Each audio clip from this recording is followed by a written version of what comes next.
வணக்கம் நண்பர்கள். தமிழகத்தில் முதலமைச்சர் மு.க.ஸ்டாலின் அவர்களுடைய ஆட்சி தமிழகத்தின் இருண்ட ஆட்சி அப்படி என்று அழைக்கப்படும் எதிர்காலத்தில். ஏன் அப்படின்னு சுருக்கமாக பார்க்கலாம். சேனல் பார்க்குற நீங்கள் சப்ஸ்கிரைப் பண்ணி பார்த்தீங்கன்னா வீடியோ போடுற எங்களுக்கு ஆர்வமாக இருக்கும். சரி, கடந்த காலத்தில் முதலமைச்சர் ஜெயலலிதா அவர்களுக்கு எப்படி செல்வ கணபதியோ அதே போல தற்போதைய திராவிட முன்னேற்ற கழகத்தினுடைய ஆட்சியில் முதல்வர் மு.க.ஸ்டாலின் அவர்களுக்கு சேகர் பாபு என்று எடுத்துக்கொள்ள வேண்டும். அதாவது அமைச்சருடைய தவறான வழிகாட்டுதல் காரணமாக முதல்வர் அவர்கள் தவறான பாதையை நோக்கி சென்று கொண்டிருக்கிறார் அப்படின்னு எடுத்துக்கொள்ள வேண்டும். எப்படி ஜெயலலிதாவும் செல்வ கணபதி அவர்களும் சிறை சென்றார்களோ கடந்த காலத்தில், அதே போலவே 2027 ஆட்சி முடிவுக்கு பிறகு 2 பேருமே சிறை செல்வது உறுதி. அந்த அளவுக்கு ஊழல் பெருகி ஓடிக்கொண்டிருக்கிறது திராவிட முன்னேற்ற கழகத்தினுடைய ஆட்சியில். அடையாறு ஆற்றங்கரையில் 50 ஆண்டுகளுக்கு மேலாக அப்பாவி ஏழைகள் வாழ்ந்து கொண்டிருக்கிறார்கள். அவர்களுக்கு எல்லாமே கடந்த கால முதலமைச்சராக இருந்த மு.க.ஸ்டாலின் அவர்களும் முதலமைச்சராக இருந்த கருணாநிதி அவர்களும் ஜெயலலிதா அவர்களுமே பட்டா கொடுத்து அந்த ஏழைகள் அங்கே வாழ்வதற்கு இடவசதி செஞ்சு கொடுத்துருக்காங்க. அவங்களே ஒரு 50 வருஷமாக அங்கே வாழ்ந்துட்டு அங்கேருந்து வேலைக்கு போகிறாங்க, ஸ்கூலுக்கு போகிறாங்க. அந்த வீட்டுக்கு உண்டான பட்டா, மின்சாரம் எல்லாமே கவர்மெண்ட் கொடுத்துருக்கு. அப்படி இருந்தும் அந்த 800 குடிசைகள் தற்பொழுது இடிக்கப்படுகிறது. அதற்கு காரணம் ஏரிகளை ஆக்கிரமித்து வீடு கட்டியிருக்கிறதுனால இடிக்கிறதுன்னு சொல்லியிருக்காங்க. அதற்கு நாங்கள் காரணம் கிடையாது, சென்னை உயர்நீதிமன்ற உத்தரவை நாங்கள் பின்பற்றுறோம் அப்படின்னு சொல்லியிருக்காங்க. ஆனால் ஞானசேகரனுடைய வழக்கில் அரசியல்வாதிகள், திராவிட முன்னேற்ற கழகத்தினுடைய அரசியல்வாதிகளுக்கு தொடர்பு இருந்தும் அவர்கள் மீது நடவடிக்கை எடுக்க உயர்நீதிமன்றம் உத்தரவிட்டும் அவர்கள் மீது அரசு வேண்டுமென்றே நடவடிக்கை எடுக்கல. ஏனென்றால் திராவிட முன்னேற்ற கழகத்தை சேர்ந்த தலைவர்கள், தொண்டர்கள் பாதிக்கப்படக்கூடாது அப்படின்னு சொல்லிட்டு அரசு நினைக்குது. அதனால் அவர்களை காப்பாற்றுகிறது. நீதிமன்ற உத்தரவை மதிக்கவில்லை. ஆனால் 800 ஏழைகள் வாங்க குடிசைய சென்னை உயர்நீதிமன்றம் உத்தரவிட்டதனால தான் இடிக்கிறேன்னு சொல்லிட்டு பொய்யான தகவலை சொல்லி காசா கிராண்டுக்காக அந்த இடத்தை இவர்கள் தயார்படுத்தி கொடுக்கிறார்கள். அடுத்ததாக வியாசர்பாடியில் 16 ஏழைகளுடைய குடிசைகள் எரிஞ்சு சாம்பலாயிடுச்சு. இந்தியா ஒரு வல்லரசு நாடு, குடிசையே இல்லாத நாடு அப்படின்னு நினச்சிக்காதீங்க. அப்படிப்பட்ட குடிசையில் தான் ஒரு 16 குடிசை எரிஞ்சிருச்சு. அப்படி பாதிக்கப்பட்ட மக்களுக்கு ஆளுகிற ஆட்சியாளர்கள் தான் முதல்ல போய் அங்கே பார்க்கணும், அவர்களுக்கு தேவையான உதவிகளை செஞ்சிடும். அது முதல்வர் செய்யணும் அவசியம் கிடையாது. அதற்காக தான் அதிகாரிகள் இருக்காங்க. ஆனால் அதிகாரிகளும் செய்யலை, அந்த கட்சிக்காரங்களும் செய்யலை. அப்படி இருந்தும் தமிழக வெற்றி கழகம் எதிர்காலத்தில் ஒரு அரசியலில் முன்னிலைப்படுத்தப்படணும் அப்படிங்கிறதுனால அந்த கட்சி தொண்டர்கள் இந்த சம்பவம் நடந்த உடனே முதல் ஆளாக அந்த இடத்திற்கு சென்று களப்பணியாக அங்கே பாதிக்கப்பட்ட மக்களுக்கு நிவாரண உதவிகளை வழங்குறாங்க. அந்த இடத்துல காவல்துறை தலையிட்டு அந்த நிவாரண உதவி வழங்குற மக்களை தடுத்து நிறுத்தி அடித்து துன்புறுத்தி அங்கிருந்து வெளியேற்றுறாங்க. அதில் ஆண் பெண் என்ற பாகுபாடு எதுவுமே கிடையாது. பெண்களுடைய ஒரு பாதிக்கப்பட்ட பெண்ணுடைய ஆடை கிழிச்சிருக்கு. அவருடைய உடம்புல காவல்துறை அதிகாரியுடைய நெகமெல்லாம் பட்டிருக்குன்னு சொல்லிட்டு ஓப்பனாக அழுது கொண்டே பேட்டி கொடுத்திருக்கிறார். இந்த சம்பவத்திற்கு தமிழக வெற்றி கழகத்தினுடைய தலைவர் விஜய் அவர்கள் கடும் கண்டனம் தெரிவிச்சிருக்கிறாரு. தமிழகத்தினுடைய காட்டாட்சி நடந்து கொண்டிருக்கிறது. அதே போலவே எதிர்க்கட்சி தலைவர் எடப்பாடி பழனிசாமி அவர்களும் இந்த நிகழ்வுக்கு கண்டனம் தெரிவிச்சிருக்கிறாரு. பாரதிய ஜனதா கட்சி தலைவர் தமிழிசை சவுந்தரராஜன் அவர்கள் இதற்கு கண்டனம் தெரிவிச்சிருக்கிறார்.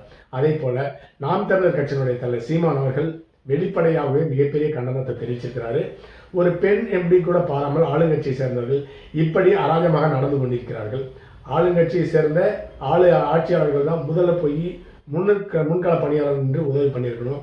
ஆனால் அவர்கள் அதை தடுத்து நிறுத்துவதற்கு காரணம் அந்த நற்பெயர் எதிர்கட்சியை சேர்ந்தவர்களுக்கோ மற்ற யார்களுக்கு வந்தக்கூடாது, எல்லா பேருமே நமக்கே வேணும் அப்படிங்கிறதுனால தான் தமிழக வெற்றி கழகத்தினுடைய தொண்டர்கள் தடுத்து நிறுத்தப்பட்டிருக்கின்றார். அடுத்ததாக முதலமைச்சர் அவர்கள் டெல்லி சென்று டாஸ்மாக் ஊழல் சம்பந்தமான வழக்கு எல்லாமே முடிச்சுட்டு பிரதமரை சந்தித்து பேசி முடிச்சுட்டு வெற்றிகரமாக திரும்பி வந்திருக்கிறாரு. அதற்கு பாராட்டும் விழாவாக அமைச்சர் சேகர் பாபு அவர்கள் முதலமைச்சருடைய தொகுதியில் கரகாட்டம், ஒயிலாட்டம், அடுத்தது ஷூட்டிங் போலவே டான்ஸ் எல்லாம் நடத்தியிருக்கிறாரு. ஒரு 3 தெருவில் பெண்கள் ஒரு தனியாகவும் ஆண்கள் தனியாகவும் மிக பிரம்மாண்டமாக இந்த வரவேற்பெல்லாம் நடந்திருக்கிறது.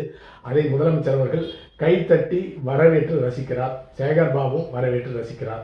முதலமைச்சர் மு.க.ஸ்டாலின் அவர்கள் இதை நன்றாக புரிந்து கொள்ள வேண்டும். இப்படிப்பட்ட வரவேற்புகளை அவர் ஏற்கக்கூடாது. ஏன்னு கேட்டிங்கன்னா மக்கள் எல்லாமே மிக கோபத்தில் இருக்கிறாங்க. என்ன கோபம் அப்படிங்கிறத பிறகு பார்க்கலாம். மக்கள் வெறுப்பான ஆட்சியில் வாழ்ந்து கொண்டிருக்கிறார்கள். அப்படிப்பட்ட நேரத்தில் இப்படிப்பட்ட விழாக்களை எடுப்பது மிக மிக தவறானது. ஆட்சியாளர்களுக்கு தவறான வழிகாட்டுதலாக அமைச்சர்கள் இருக்கிறார்கள். அதனால தான் சொன்னேன், ஜெயலலிதா அவர்களுக்கு எப்படி செல்வ கணபதியோ அதே போல முதலமைச்சர் மு க ஸ்டாலின் அவர்களுக்கு சேகர் பாபு அவரை தவறாக வழிநடத்துகிறார் என்று சொல்லியிருக்கிறேன். இதை தவிர்த்திருக்க வேண்டும். அடுத்ததாக அந்த பெண்கள் எல்லாமே 500 ரூபாய் நோட்டை ஜெராக்ஸ் எடுத்து 1000 ரூபாய் வழங்கிய முதலமைச்சர்னு சொல்லிட்டு அவருக்கு நோட்டால் ஆரத்தி எடுக்கிறாங்க. அடுத்ததாக முதல்வர் செல்லும் வழியில் கான்வாயில் 1 மணி நேரத்திற்கு மேலாக இந்த வெயிலில் மக்கள் எல்லாமே டிராஃபிக்கில் நின்றுட்டு இருக்காங்க. முதல்வர் ஒரு 2 நிமிடம் அந்த இடத்தை கடந்து செல்வதற்காக 1 மணி நேரத்திற்கு மேலாக அங்கே காக்க வைக்கப்பட்டிருக்கிறார்கள்.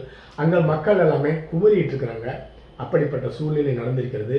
ஆனால் ஆட்சியாளர்களுக்கு இது புரியவில்லை. இது ஒன்றும் ஜனநாயக நாடுங்க, ஒரு சர்வாதிகார நாடு கிடையாது, மன்னர் ஆட்சியெல்லாம் கிடையாது.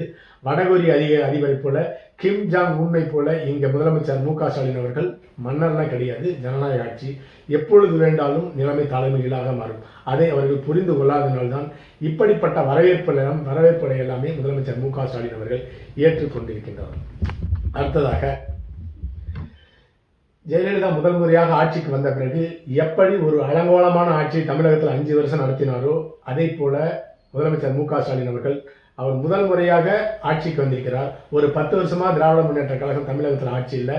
தொடர்ந்து அண்ணா திராவிட முன்னேற்ற கழகம் தான் 10 வருஷமா ஆட்சி இருந்தது. அப்படி 10 வருஷம் ஆட்சி இல்லாம முதல் முறையாக ஒரு நீண்ட அனுபவம் உள்ள மனிதர் மு க ஸ்டாலின் அவர்கள் ஆட்சிக்கு வந்து நல்லாட்சி கொடுப்பார் அப்படின்னு சொல்லிட்டு தான் மக்கள் எதிர்பார்த்தாங்க.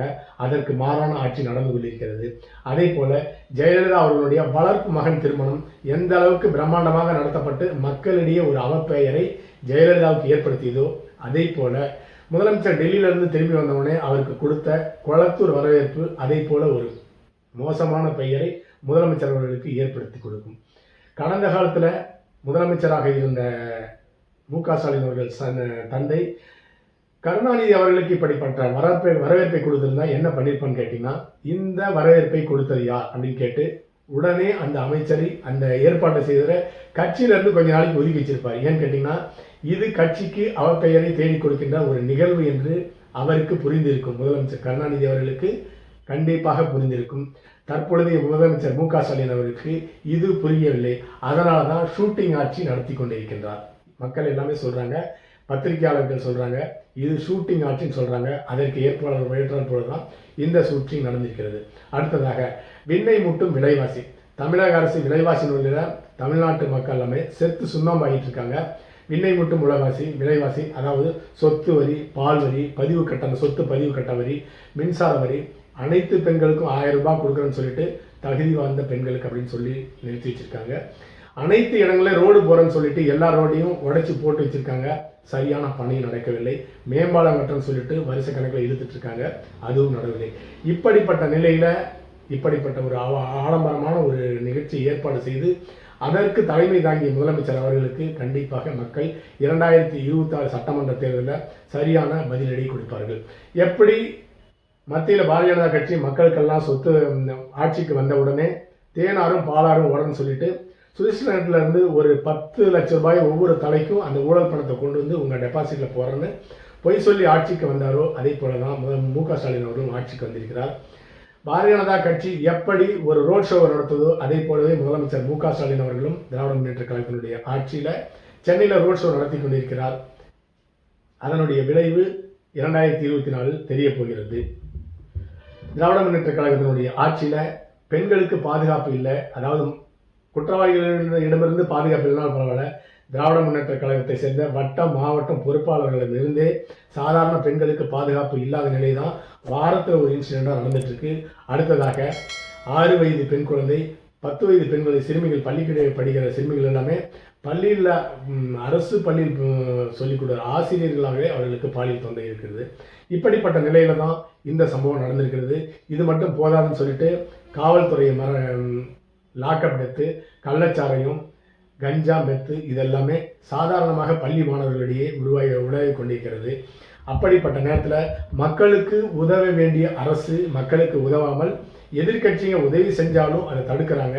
அது மக்களிடையே விரைவாக அவர்களுடைய மக்களிடம் சென்று சேரும். அதனால் 2026 சட்டமன்ற தேர்தலில் திராவிட முன்னேற்றக் கழகம் மிகப்பெரிய தோல்வி அடையிறது மட்டும் இல்லாமல் எதிர்காலத்தில் திராவிட முன்னேற்றக் கழகத்துக்கு ஓட்டு போடணுமா அப்படின்னு ஒரு நினைச்சாய் மக்களுக்கு ஒரு பயம் வருகின்ற நிலை தான் தற்பொழுதைய ஆட்சி மக்களுக்கு உணர்த்துகிறது. அடுத்த பதிவில் சந்திக்கலாம். நன்றி.